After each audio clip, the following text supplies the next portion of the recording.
because there's a policy issue that's arising again, and I want to remind the commissioners and the public, you know, when we experienced unprecedented growth in the 90s and 2000s, one of the benefits of agricultural preservation, besides ensuring the continuation of agriculture in our county, was it reduced demands for more public facilities. We're now reaching a situation with schools where, if I wanted to take the argument to its extreme, we've been so good at some of these things, coupled with what's going on at the state regs, that we're experiencing growth levels that are not sufficient to even maintain enrollments. And going back to that, Deb, would you go to the chart?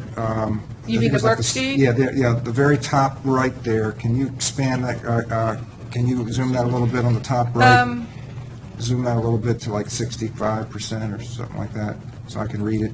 Oh, sorry. I'll take it up one more. 60. Maybe try 75. I think I can read it there. I don't know if it'll change it. Okay. No, It says here, green belt for village boundary.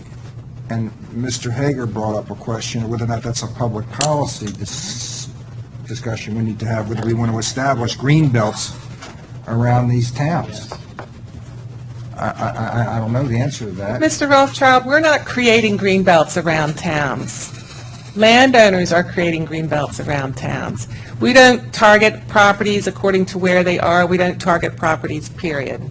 So when you see green belts being created around your towns, it's because the landowners have put those farms into preservation because they're good, and they're good soils, you know, just historically speaking. Soils around towns are the best soils, and therefore the most productive, most profitable farms, and that's why they are creating green belts around towns. This isn't only happening in Carroll County. This is happening in Lancaster County and other places. I disagree with you. If we're giving points for the creation of the green belt, then we're using tax money to encourage the creation of the green belt. We're giving points because they are near a town. Green belt for a village boundary. And that plays into the smart growth thing as well. The state has been viewing our Rural Legacy program according to how we value properties in our AgPres program. That's part of the reason why I use the word green belt, and part of the reason why that's in the special attributes category. Keep in mind the goals of this program, the objectives of it.